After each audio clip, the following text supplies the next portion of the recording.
오늘 설교 제목은 역사는 흐른다라는 제목으로 하나님 말씀 나누도록 하겠습니다.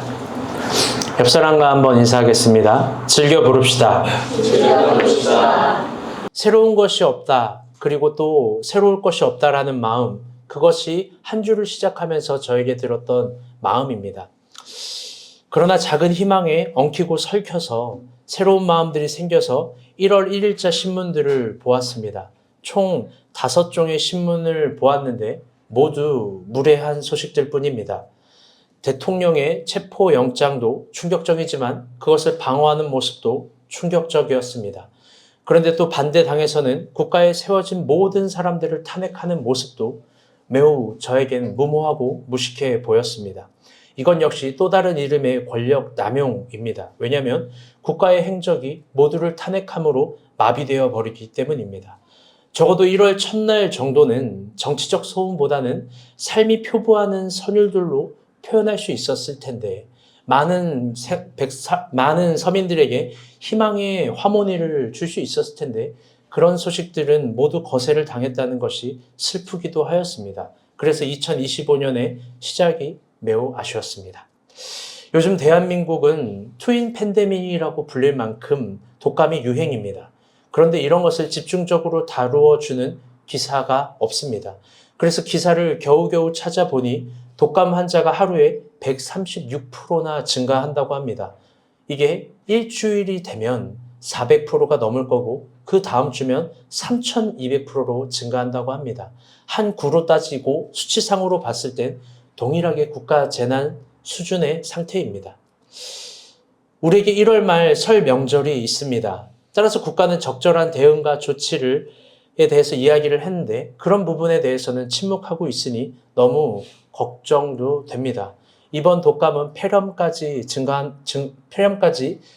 번진다고 하니까 여러분 더 조심하셔야 됩니다. 우리 옆 사람과 한번 인사합시다. 독감 조심합시다. 그래서 우리가 본 교회 성도들에게도 이야기합니다. 내가 독감 증세가 있는 것 같다. 그러면 마스크를 쓰는 게 서로에 대한 예의입니다. 특별히 제가 현미자매를 너무 칭찬하고 싶은 건 3주 연속 마스크를 쓰고 옵니다. 쌩얼이라서 마스크 하고 오는 거 아니시죠? 네. 본인이 독감이 끝나는 걸로 알고 있는데 그럼에도 불구하고 혹시나 하는 것 마음으로 계속 마스크를 쓰고 옵니다. 우리도 서로 그렇다면 마스크를 쓰고 다시 서로를 향해서 보호해준 우리가 됐으면 좋겠습니다. 아멘. 한 주 동안 모두가 알고 있듯이 무안공항에서 제주항공 사고 소식이 있습니다. 그 처참함들에 대해서 이루 말할 수 없는 감정입니다. 너무나 슬프고 아픕니다. 살펴보면 살펴볼수록 괴로운 이야기들만 들릴 뿐입니다. 이게 모두 우리가 살고 있었던 한 공간에서 일주일 안에 벌어진 일입니다. 또 새해 시작이 알려진 소식이죠. 가끔은 스스로 인생을 조소하면서 아무런 변화가 없는 자신의 인생을 스스로 조롱할 때가 있습니다. 또 나를 만드신 창조주 하나님을 동일한 관점으로 저주하기도 하죠. 그러나 한번 생각해 봅시다. 내가 이번 주에 독감 하나만 걸리지 않은 것만으로도 만물을 뛰어넘는 하나님의 특별한 은총과 사랑이 우리 가운데 있음을 알고 있습니다. 신학자 칼 야스퍼크는 그걸 가리켜서 포월의 신학이라고 이야기합니다. 번역한즉 그림자로 존재하는 하나님입니다. 모세도 하나님을 구했지만 하나님을 그림자로만 만난 겁니다. 그렇다면 우리의 그림자 가운데 들어있는 하나님은 어쩌면 항상 우리와 함께하는 너무나 고마운 하나님인 줄 모르겠습니다. 2025년 우리에게 주어진 많은 시간들 속에서 이런 포월하시는 하나님, 그림자로 함께 하시는 하나님을 더 발견했으면 좋겠습니다. 하나님의 실체를 보고 싶다고 함부로 외칠 때 하나님은 그림자로 함께하는 당신의 사랑을 비출 뿐입니다. 참고로 오늘 설교는 중요한 설교가 될 겁니다. 정말 중요한 설교가 될 겁니다. 그 이유는 오늘 설교가 2025년과 2026년의 마지막의 시작을 알리는 송구영신 예배가 될 것이기 때문입니다. 우리 한 번 더 인사합시다. 은혜 받읍시다.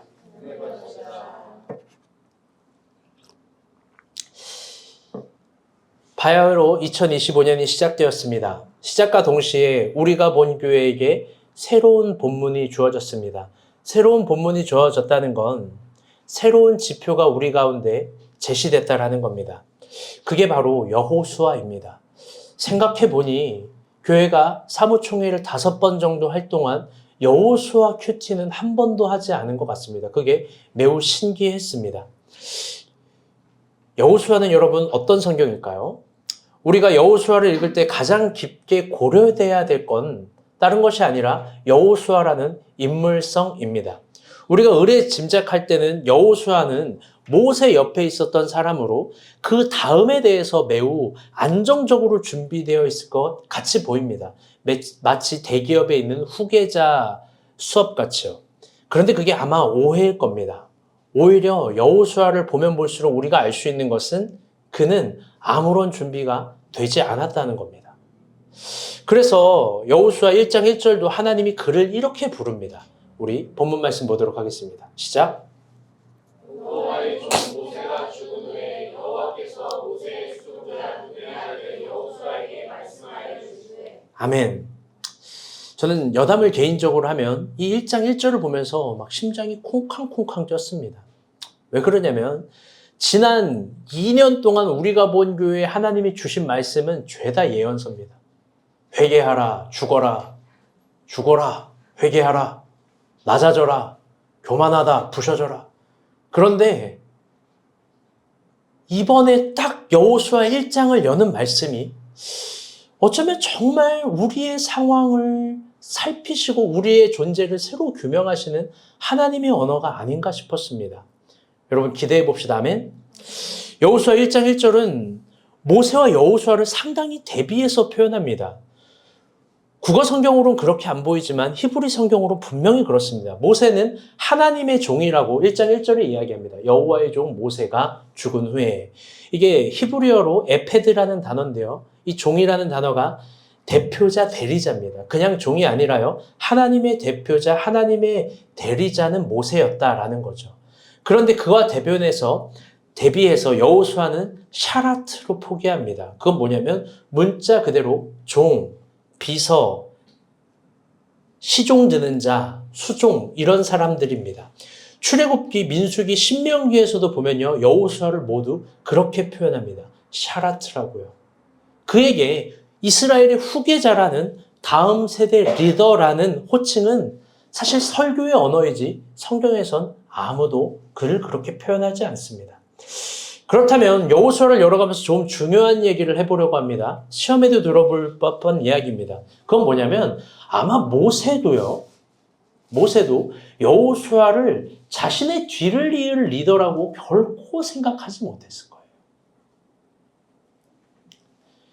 이스라엘의 출애굽 여정이 비교적 매우 섬세하게 나와 있는 출애굽기나 신명기를 보면 여호수아를 향한 모세의 그런 흔적이 전혀 없습니다. 그냥 진짜 몸종으로 항상 데리고 다니는 정도예요. 그에게 리더십을 교육시키거나 이스라엘의 비밀한 것들을 알려주거나 그런 차원이 없습니다. 그렇다면 여호수아는 어떻게 다음 세대를 이끌어갈 리더가 될 수 있었을까? 이건 오늘 우리가 본 교회에 주어진 아주 멋진 언어가 멋진 메시지가 될 겁니다. 여호수아 1장 2절을 봅시다. 시작. 모세가 죽었으니 이제 너는 이 모든 백성과 더불어 일어나 이 요단을 건너 내가 그들 곧 이스라엘 자손에게 주는 그 땅으로 가라. 아멘. 매우 단순합니다. 내 종 모세가 죽었으니 너는 일어나라. 모세에게 너 죽었어. 신명기 31장 좀 이따 보겠지만 너는 이제 죽을 거야를 이야기하고 여호수아에겐 넌 일어날 거야를 이야기합니다. 즉 아주 단순한 거예요. 야훼의 명령입니다. 그런데 여러분 오해하지 말아야 됩니다. 여호수아가 어느 날 갑자기 제비뽑기처럼 뽑힌 게 전혀 아닙니다.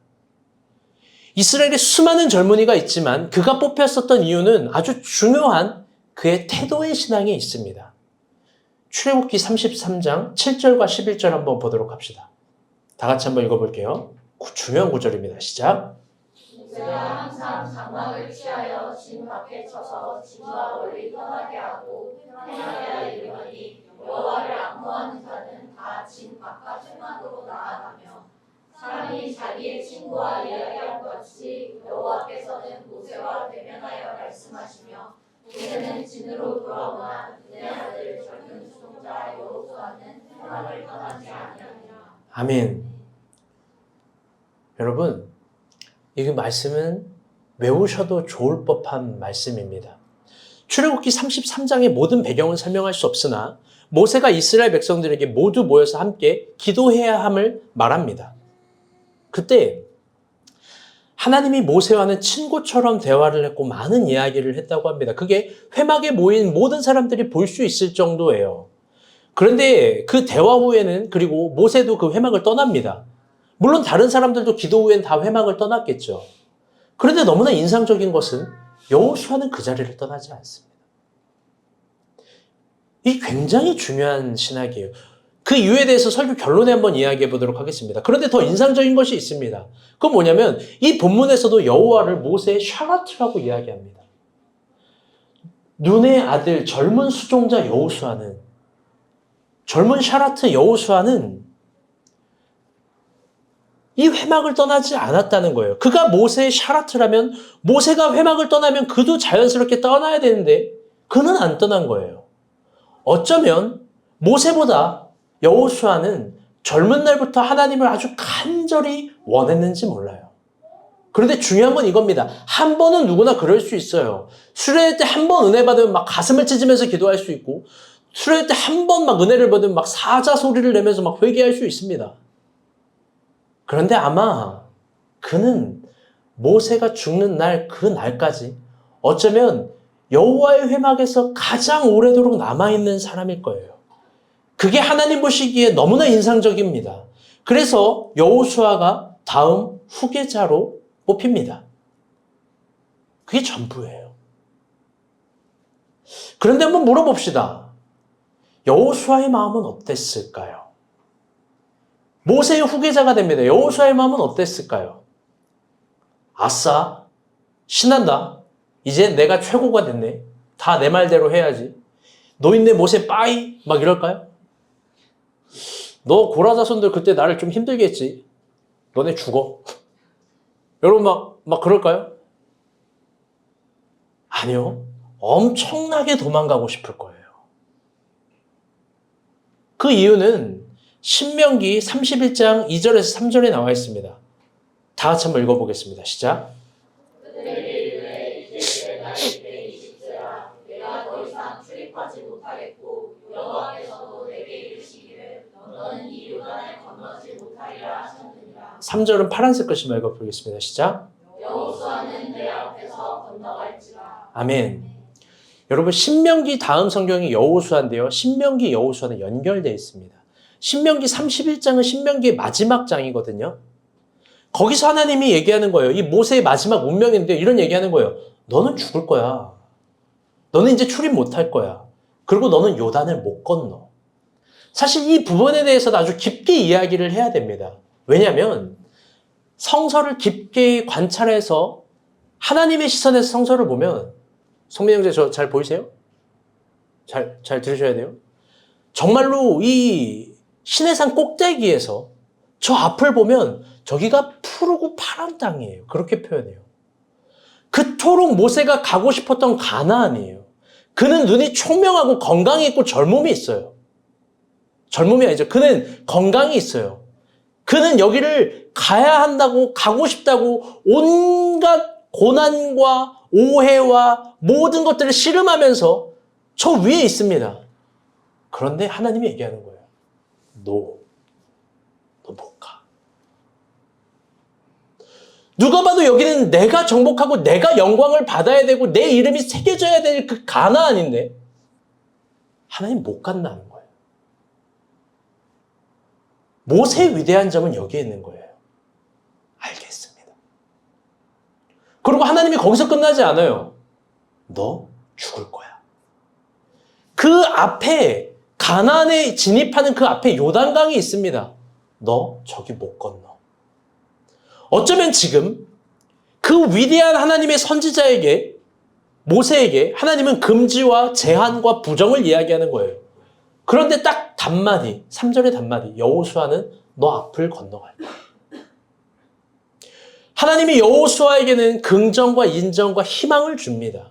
그걸 모세는 눈앞에 보고 있고 또 여호수아도 눈앞에서 듣고 있는 겁니다. 여러분 이게 그렇게 드라마틱한 장면이 아니에요. 뭐 국가 대통령 되는 막 영광스러운 자리가 아닌 거예요. 자기 말 한마디에 60만 명의 운명의 존폐가 달려있는 거예요. 그걸 광야에서 봤잖아요. 여러분 여호수아의 마음은 어땠을까요? 어마어마하게 부담되는 거예요. 어마어마하게. 계속 떨어져요. 아, 네. 그래서 여호수아 1장에 주로 나와 있는 구절은 이겁니다. 우리 빨간색 글씨만 읽어봅시다. 6절부터 18절입니다. 시작. 강하고 담대하라. 오직 강하고 극히 담대하여. 내가 내게 명령한 것이 아니냐. 강하고 담대하라. 두려워하지 말며. 오직 강하고 담대하소서. 여호수아의 심정을 알고 하나님이 위로하는 거예요. 여호수아에게. 여호수아 1장입니다. 내가 너를 불렀어. 근데 이런 거예요. 내가 강하고 담대해. 강하고 담대해. 강하고 담대해. 강하고 담대해. 지금 누구보다 여호수아는 작아지고 두렵고 떨렸던 거예요. 그래서 하나님이 강하고 담대하라고 이야기를 하는 겁니다. 그리고 여호수아에게 아주 위대한 비전을 보여주죠. 뭐예요? 다시 따라볼게요. 요단강을 건너라. 요단강을 정복하라는 거예요. 신명기의 마지막 명령도 여호수아에게 요단강 이야기만 하고 여호수아 1장의 시작도 요단강 이야기만 합니다. 그런데 아마 요단강은요, 이 요단강은 여호수아 인생에 단 한 번도 생각해보지 못할 비전일 거예요. 단 한 번도. 설교를 준비하는데요, 우리 카페 라이와 히스보올이 동시에 생각이 납니다. 그런데 이게 본문의 여호수아 상황과 너무 닮아 있습니다. 비슷해요. 여러분, 한번 여러분이 아니라 물어볼게요. 지원 간사는 지금 얼마나 부담될까요? 여러분, 저기 라이 공간을 사용한다고 해서 그 마냥 행복할까요? 여러분, 그렇게 보여요? 아싸, 이제 여기 다 내 거다. 이제 박 목사님 빠이. 여기 내 친구들, 지인들 불러서 파티하고, 여기서 내가 사장놀이하고, 내가 우리가 본 교회도 열어준다고, 내가 이런 말 해야지. 내가 자랑해야지. 이거 다 내 거라고. 엄마 데리고 오고, 친인척들 다 데리고 와서, 내가 이 모든 것, 여기 우리가 본 교인들 다 내가 먹여 살리는 거야. 여러분, 그럴까요? 아니요. 박 목사님이 여러분 뒤에 있어요. 여러분, 그녀는 사실 지금 박 목사님과 바톤 터치를 하면서 어마어마한 부담이 있는 거예요. 박 목사님은 자신의 사명까지 다 한 거예요. 그걸 바톤 터치한다는 건 여러분 엄청난 부담이에요. 몇몇 사람들이, 내가 걱정돼서 그런 거야. 몇몇 사람들이 지원 간사님이 엄청 행복할 거라고 생각하는 것 같기도 해서. 여러분, 맨날 죽는 소리 하지 않지만 죽을 것 같은 얼굴을 하고 있어요. 저한테 사무실에 이번 주 들어오면서 이런 얘기를 해요. 목사님, 저는 뭐 하는 사람이죠? 드디어 아주 잘 되고 있는 거예요. 이게 여호수아의 고백이야. 내가 뭘 하는 사람인지 도대체 모르겠는 거야. 근데 그게 개척하면서 늘 갖는 나의 심정이었어. 난 뭘 하는 사람이지? 한번 물어볼게요. 지원 간사는 대학생 때부터 샐러드 가게를 하고 싶었죠? 샐러드가 인생의 궁극적인 비전이었잖아요. 더 나아가 그녀의 삶 속에서 영등포구 신길동에서 샐러드 할 거라는 것이 초, 중, 고등학교의 목표였죠. 그래서 이 시간을 어마어마하게 기다린 거잖아요. 여러분, 전혀 아니에요. 전혀 아니에요. 반대로 이야기하면 여러분의 인생도 그렇게 해석하지 말라는 거예요. 여호수아라는 이 인생도 이렇게 해석하지 말라는 거예요. 내가 초중고등학교 때부터 꿈꾸던 순간이 기다려내고 그걸 이루어지고 그걸 이루는 것만 꿈이 이루어지는 순간이라고. 이 세상의 인문학은 그렇게 이야기하겠지만 야훼는 그렇게 말 안 해요. 야훼는 내가 보여줄 땅으로 지금 가. 본토 친척 아비집을 떠나서 내가 지금 너에게 명령하는 그 땅을 가. 손가락 하나, 그분의 지시 하나의 인생을 걸어봐. 하늘의 별을 봐. 바다의 모래를 봐. 내가 거기서 너에게 비전을 부어준 거예요.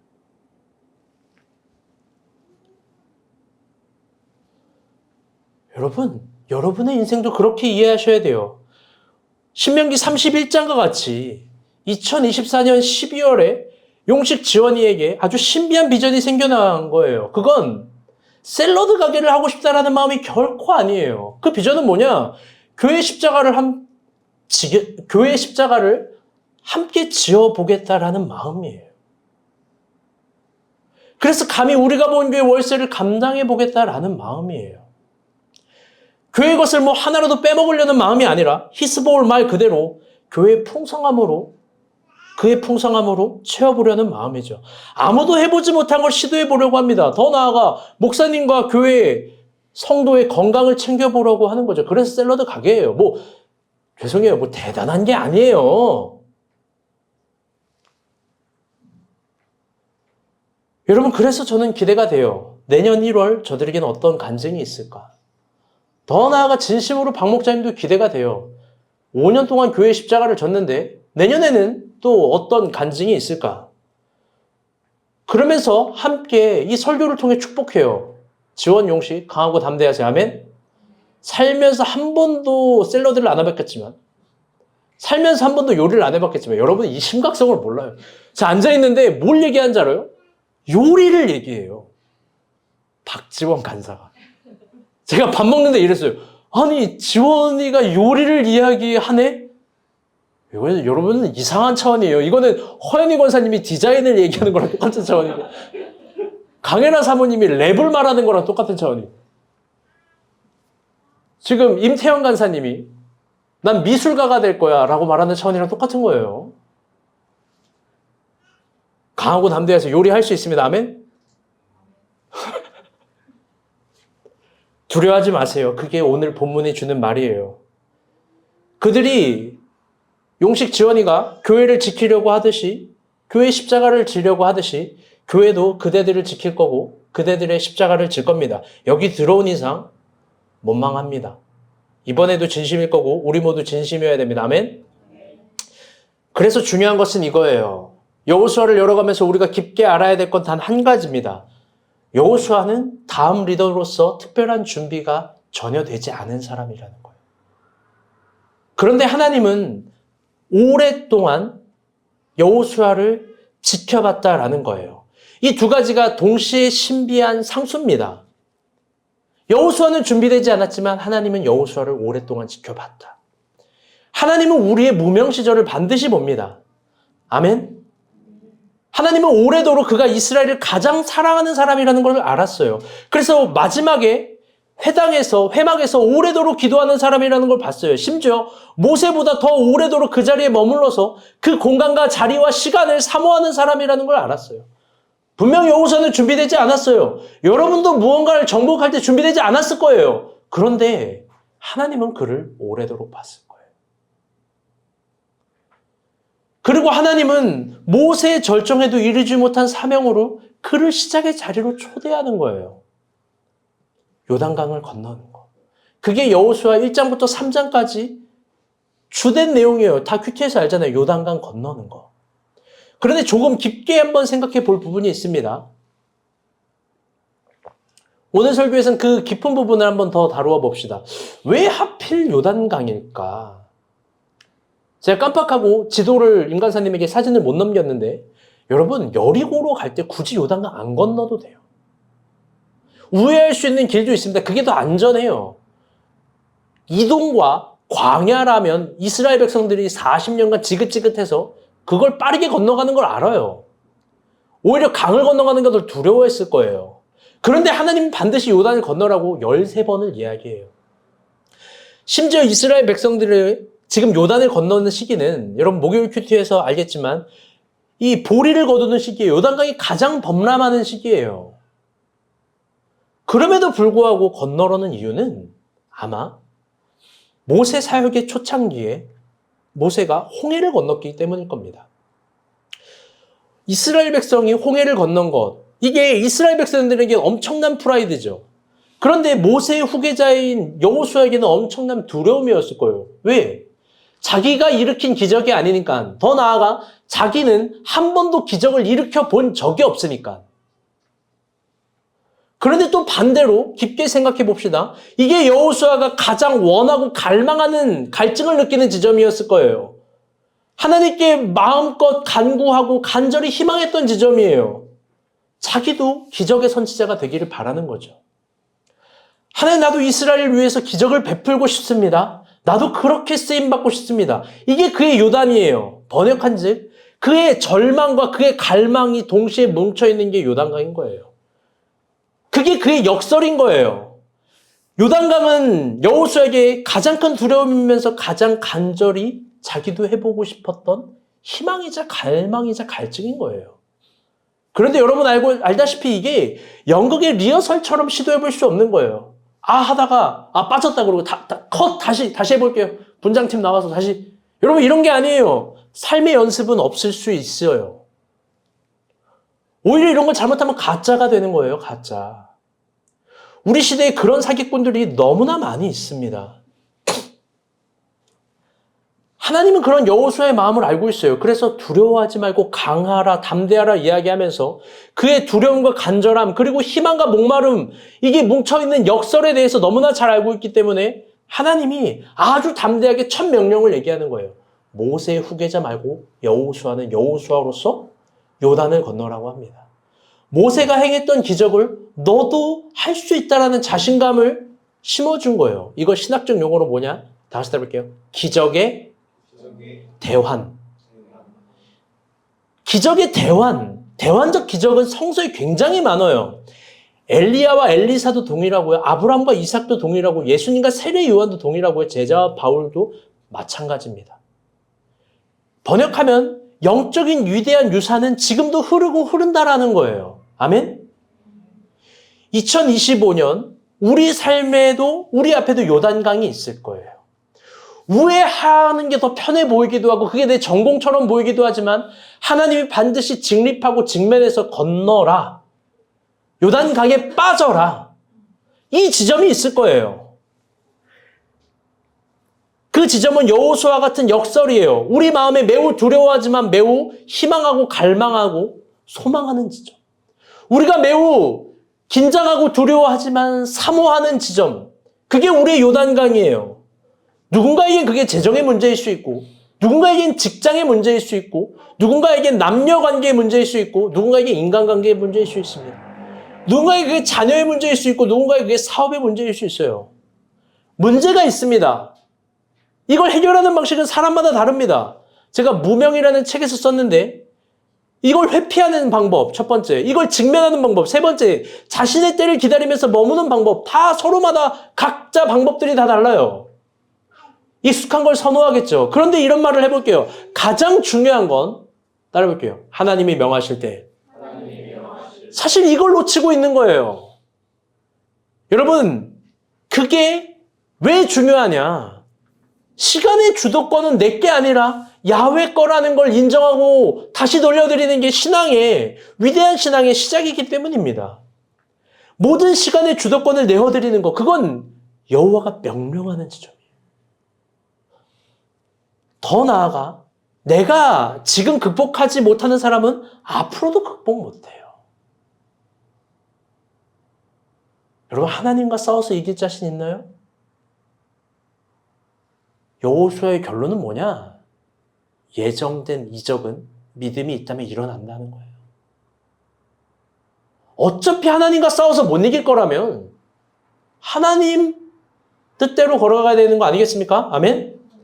대부분 사람들이 이 지점에서 이런 생각을 합니다. 내가 나중에 준비되면 해야지.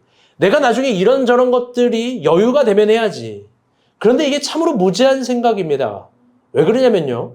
사람들은 모든 시간의 중심을 자기 자신으로 생각해요. 그러나 아니에요. 사건의 중심은 하나님이고 그 사건의 시간의 중심도 다 하나님 겁니다. 서로 내가 나중에 모든 것들이 준비돼서 큰맘 먹고 내 방식대로 요단을 건너려고 해도 그때는 이미 요단강이 말라 있을 거예요. 부르신 그날 배와 그물을 버리지 않았다면 베드로는 사도가 아니라 그냥 어부인 거예요. 지난주에 우리가 본 교회 어떤 성도가 그런 말을 합니다. 목사님, 이제 우리가 본 교회는 늙은이 교회가 됐습니다. 왜? 예전엔 2030 교회였는데 86년생들 때문에 3040으로 변했어요. 아주 대단히 똑똑한 말을 해요. 돌이켜보니까 86년생이 다 문제라는 거예요. 너희들이 40을 만들었다. 여러분, 근데 강혜라가 있는데 왜 다 86? 그래요. 여러분, 돌이켜보니까 이제 다 30대예요. 다 20대라는 요단을 건넜어. 이제 30대야. 그리고 또 86년생은 30이라는 요단을 건너 40대예요. 할렐루야? 여러분, 내가 물어보고 싶어요. 30대들에게, 30대 것들에게. 여러분, 30대는 어떻게 살아야 되는 거예요? 여러분, 저는 이미 30대를 살았어요. 제가 30대 초반으로 돌아가면 뭘 먼저 할까요? 여러분이 생각하는 30대와 제가 생각하는 30대는 분명히 다를 거예요. 저는 뭘 할 때 막 성질이 급해가지고 급하고 시간이 없다라고 하는데 저희 어머니는 이런 얘기를 해요. 이번 주에도. 야, 40밖에 안 되는데 뭐가 그렇게 급해? 하루 종일 놀고 먹고 자도 41살이잖아 이러는 거예요. 난 몰랐어요. 41살이 이렇게 여유로운 시간이라는. 근데 제가 그 마음을 알겠어요. 30대? 여러분, 제가 한번 이야기를 해볼게요. 30대는요, 고민하는 시간이 아니에요. 한치 고민도 없이 믿음으로 순종하고, 순종으로 도전할 때요. 아멘? 따라해 볼게요. 30대만. 믿음으로 순종하고, 순종으로 도전하고. 왜? 하나님이 명하시면 도저히 도전할지 못할 게 없어요. 30대 때 이 도전의 신앙, 순종의 신앙을 익히지 못한 사람은 여러분 발전이 없을 거예요. 자기 머리를 어떻게 들어요? 자기 머리를 어떻게 믿어요? 그런데 잘 구분해야 돼요. 내가 정욕으로 도전하는 건지 아니면 하나님이 명하신 것들에 순종으로 도전해 보는 건지. 여러분, 그러면 40대는 어떤 나이예요? 소심해지는 나이? 뭐 어떤 친구는 저한테 이러더라고요. 20대를 2번 사는 나이? 무슨 말도 안 되는 말이에요. 아니면 40대 어떤 나이에서 작아지는 나이? 학렬 형제는 40대를 어떻게 이해하세요? 그래요. 여러분, 40대는 어떤 나이냐면 제가 스스로 예언자적으로 말해보면 여러분, 광야도 두려워할 나이가 아니에요. 40대야말로 여리고를 부숴버릴 수 있는 나이에요. 왜? 우리 30대를 지나왔잖아요. 30대를 지나오면서 우리가 깨달은 그 깨달음이 이거 아니겠습니까? 인생에 뭐가 더 소중하고 뭐가 더 허무한지, 뭐가 더 진실되고 뭐가 가치 없는 건지. 우리는 진짜 중요한 것과 중요하지 않은 걸 알아요. 우리는 별로 유혹이 안 돼요. 그래서 부혹이에요. 여러분, 정말 주저하지 않고 도전할 수 있는 나이가 우리 나이 아닌가요? 여러분, 20대 때는 길을 돌아가면요, 다 막 이렇게 봐요. 이렇게. 이게 뭔지 알아요? 예쁜 여자 보면 남자들은 계속 이렇게 뒤를 쳐다보는 거야. 제가 헬스장에서 헬스를 해요. 런닝을 하거든요. 나는 앞만 보는 사람이야. 난 누가 나를 말 걸면 귀찮아. 왜? 나는 하루에 3km를 반드시 걷거나 뛰어야 되거든. 그런데 20대들 보면 남자들 그렇고 여자들 그렇고 계속 옆을 봐요, 막. 그리고 노래 소리가 시끄러워 죽겠는데 왜 헤드폰을 끼는 거야? 더운데. 막 이어폰 끼고 헤드폰 끼고 막 뭔가 막 감성이 취한 듯이 뛰어요. 난 그런 사람들을 보면 진짜 이해가 안 돼. 진짜 인간사님이랑 뛰라고 하고 싶어. 헤드폰 더운 거 다 집어던져버리고 싶겠지. 여러분, 20대, 30대 그런 나이에요. 달리면서 옆을 보는 거. 여러분, 40대 때는 유혹이 없잖아요. 할렐루야, 40대? 우린 주저할 게 없는 나이에요. 제가 주중에 신문을 보다가 참 인상적인 시를 만났습니다. 박혜람 시인의 철봉 냄새라는 시예요. 한번 읽어드릴게요. 너무 중요한 시입니다. 철봉에 매달린 후 손에선 오래 매달려 있으면서 안간 힘을 쓴 사람의 냄새가 난다. 단단한 쇠가 조금은 사람 쪽으로 묻어온 냄새, 아니면 사람이 쇠를 비집고 그 힘으로 들어가려는 냄새. 여러분, 너무 멋진 표현한 거 아닙니까? 쇠는 제자리를 지키는 힘이고 사람은 움직이지 않는 힘을 조금씩 얻어내려 한다. 아니다. 움직이지 않아도 되는 힘과 마음껏 움직일 힘을 얻어내려고 한다. 시인은 인생에 대한 통찰력이 있는 거예요. 그 다음은 더 멋집니다.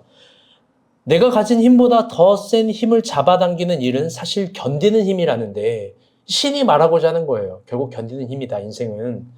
결국에는 그 물체가 없는 힘만 골라내서 구부리려고 한다. 이게 무슨 말이냐면요. 결국 인간이 가진 힘은 자기가 구부릴 수 있을 정도의 강도의 힘만 쓴다는 거예요.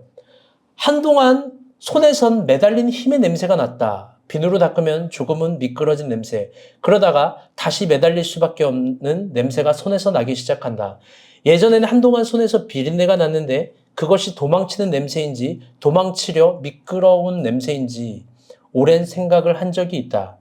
제자리들은 스스로 움직일 힘을 사라진 곳인가 끌려간 적도 없으면서 끌어들이고 있다. 여러분 이 시를 보면요. 무슨 생각이 드나요? 저는 처음에 이 시를 보면서 참 인상 깊었어요. 아, 인생에 대한 통찰력이 있다. 철봉을 이야기하면서 안간힘을 다해서 매달리는 힘의 역학에 대해서 쓴 거잖아요. 그래서 결국 견디는 힘에 대해서 이야기한 거예요.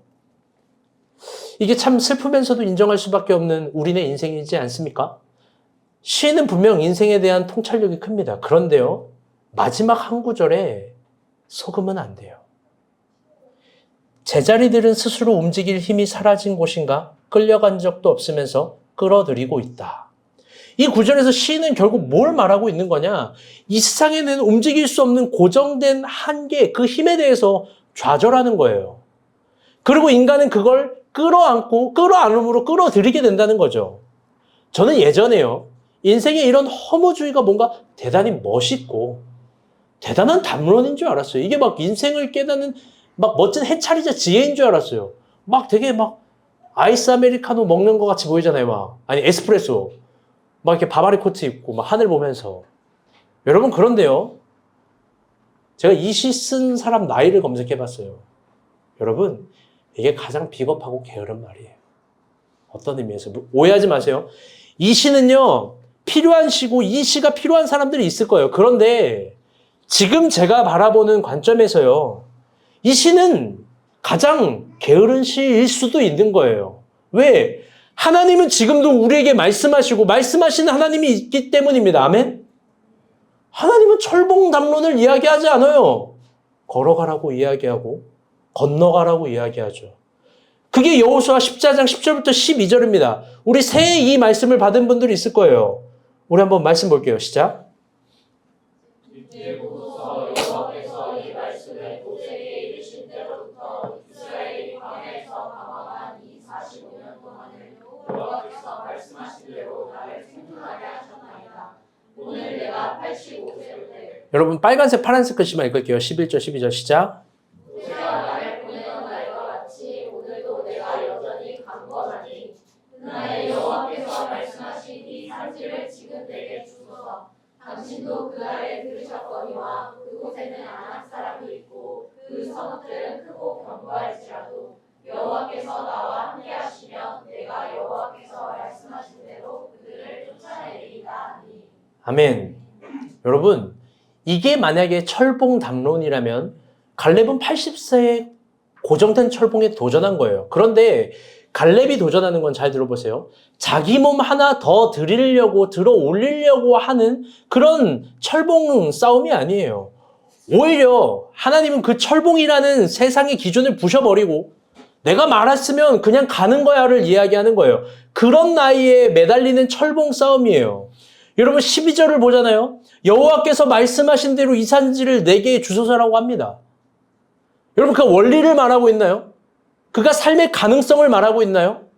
그가 아니면 이게 될 산수적 함수.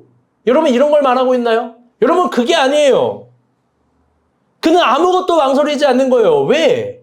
그는 더 이상 진실을 만나는 것에 두려워하지 않아요. 그가 인생을 살아보니 하나님이 명하신 것들은 반드시 이루어지게 되어 있다는 겁니다. 아멘? 그래서 저는 요즘에 저런 철봉 냄새 같은 시가 멋져 보이지 않아요. 저는 여호수아 같은 시가 필요해요. 여러분에게도 저 시를 무시하는 건 아니지만 구슬픈 날에는 저 시를 보세요. 그리고 던져버리세요. 우리에게 진짜 필요한 시는 여호수아의 시예요. 다윗의 시입니다. 아멘? 그러니 한 번 더 권면합니다. 우리 86년생들. 여러분 40대는 더 이상 망설일 게 없어요. 하나님이 명하신 것들에 대해서 더 도전합시다. 아멘? 20대는 방황을 하고 30대는 방향을 고민하지만 40대는 방식을 고민하면 되는 거예요. 그 방식은 속도와 힘의 몰두입니다. 번역한즉 우리는 더 이상 망설이지 않아도 되는 나이예요.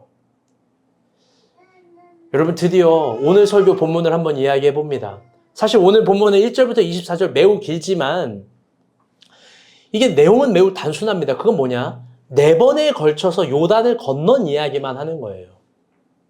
즉 여호수아 4장은 요단강의 돌림 노래예요. 그래서 노래라는 기능이에요. 4장이. 그래서 원래 설교 제목이 노래였어요. 그런데 참 인상 깊은 테마가 있습니다. 이 돌림 노래. 그건 뭐냐면 중요한 구절에서 이거는 꼭 다 읽어야 돼요. 마지막 성경이에요. 오늘 성경 좀 많이 읽었죠? 6절, 7절, 21절, 24절인데요. 우리 한번 다 읽어보겠습니다. 시작. 이것이 너희 중에 불쟁이 되리라. 후에 너희의 자손들이 물어이르되 이 돌들은 무슨 뜻이냐 하거든 그들에게 이르기를 요단물이 여호와의 언약궤 앞에서 끊어졌나니 곧 언약궤가 요단을 건널 때에 요단물이 끊어졌으므로 이 돌들이 이스라엘 자손에게 영원히 기념이 되리라 하니라. 이스라엘 자손들에게 말하이르되 후일에 너희의 자손들이 그들의 아버지에게 묻기를 이 돌들은 무슨 뜻이니까 하거든 너희는 너희의 자손들에게 알게 하여 이르기를 이스라엘이 마른 땅을 밟고 이 요단을 건넜으리라. 23, 24절은 파란색 글씨만 읽겠습니다. 시작. 너희의 하나님 여호와께서 요단물을 너희 앞에 마르게 하사 홍해를 말리시고 우리를 건너게 하심과 같았나니 이 땅 모든 백성에게 여호와의 손이 강하신 것을 알게 하며. 아멘. 요단강을 건너는 것이 여호수아 4장의 기능은 4번이나 똑같은 내용을 반복하면서 이야기하는데요. 그게 단순히 지금의 기적이 아니라 후대 이스라엘 자녀들에게 살아있는 교육이 되라고 하는 거예요. 살아있는 노래가 되라고 하는 겁니다. 사실 저는요, 7절 말씀을 보면서 진짜 막 울었어요. 우리 7절 말씀 한번 더 볼까요? 7절 말씀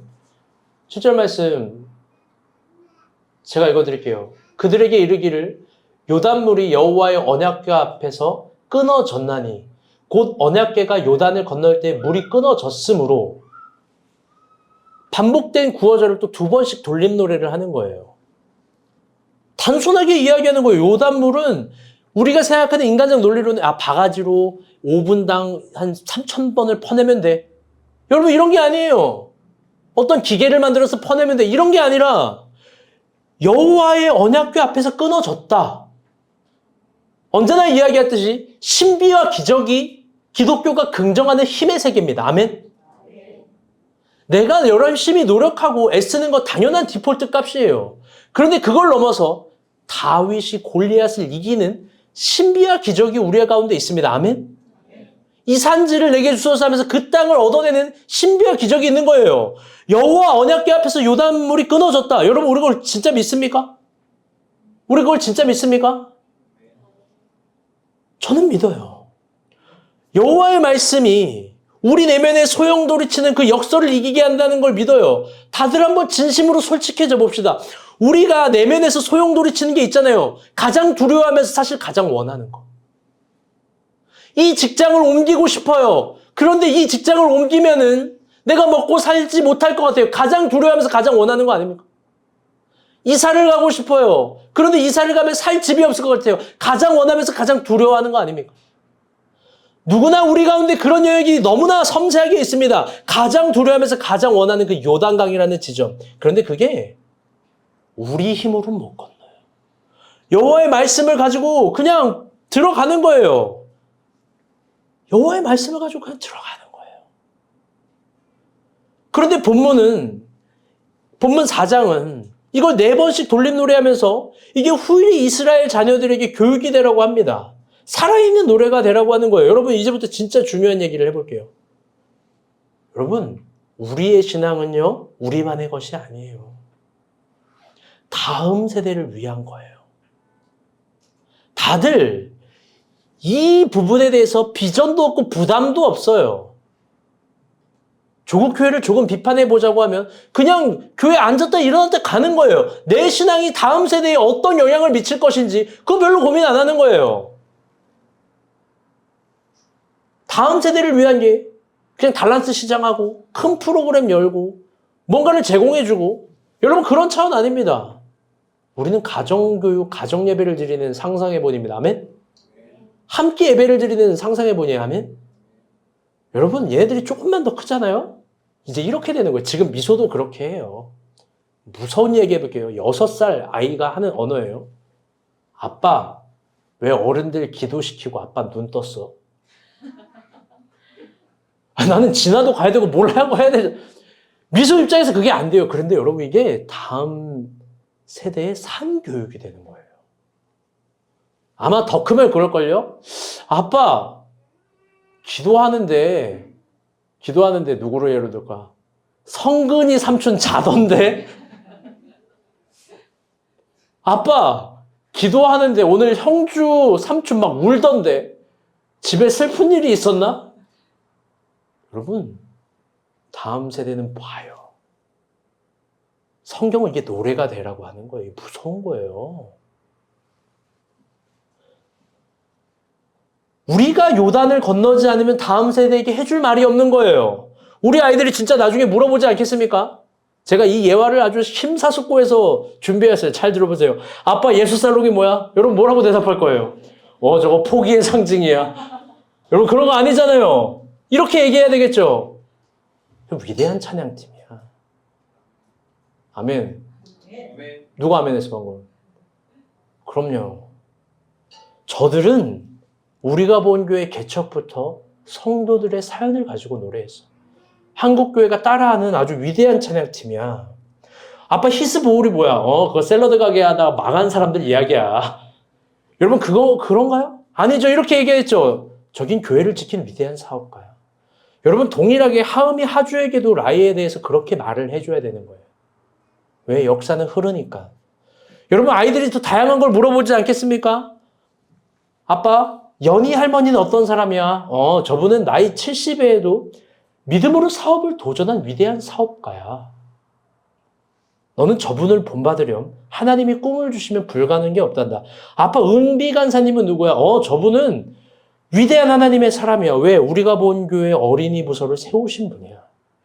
근데 아빠, 형주 삼촌은 젊은 날 어떤 사람이었어? 뭐라고 얘기할 거예요? 아빠, 주영이 이모는 젊은 날 이뻤어? 지금은 아닌데 이거 어디 갔어? 지금 얘기를 해야 되는데. 아빠 왜 윤희 삼촌은 2025년 첫 예배에 없었어? 아빠 현미 이모는? 아빠 성민이 삼촌은? 아빠 상현이 삼촌은? 아빠 빛나가 진짜 그렇게 태어났구나. 하나님의 기적이 있구나. 아빠 민정이 이모는? 여러분 다 우리 뭐라고 대답할 거예요? 서로를 향해서 이렇게 고백해야 되지 않겠습니까? 저분들은 이 위대한 우리가 본 교회를 세운 위대한 사람들이야. 그분들은 위대한 도전을 했고 요단을 건넜고 하나님이 쓰신 사람들이야. 그분들을 꼭 닮으려.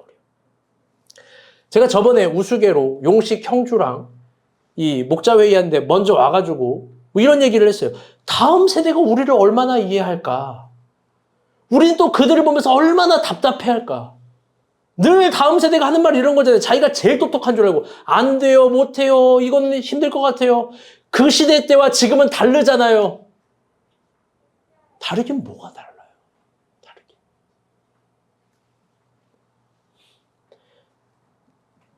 여러분 역사는 흐릅니다. 아멘.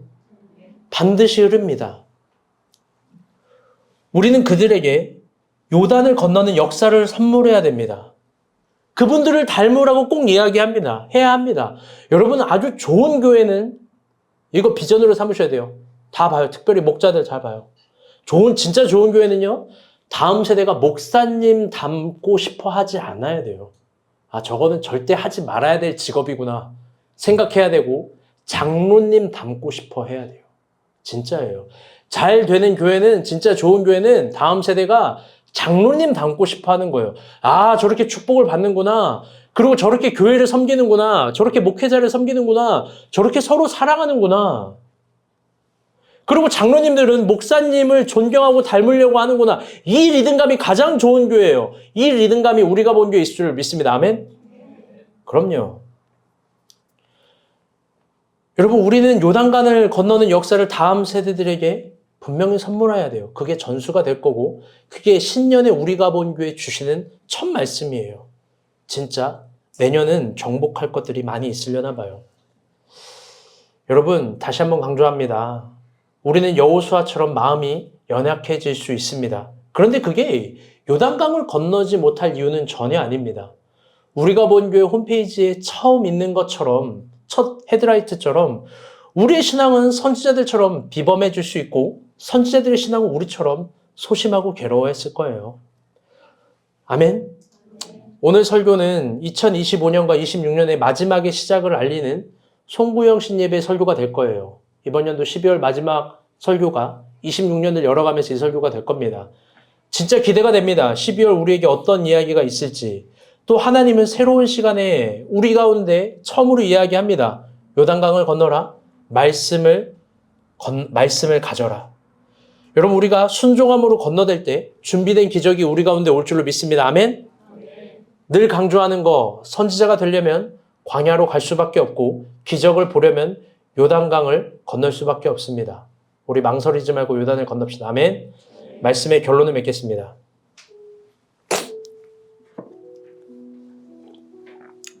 오늘 설교 제목은요,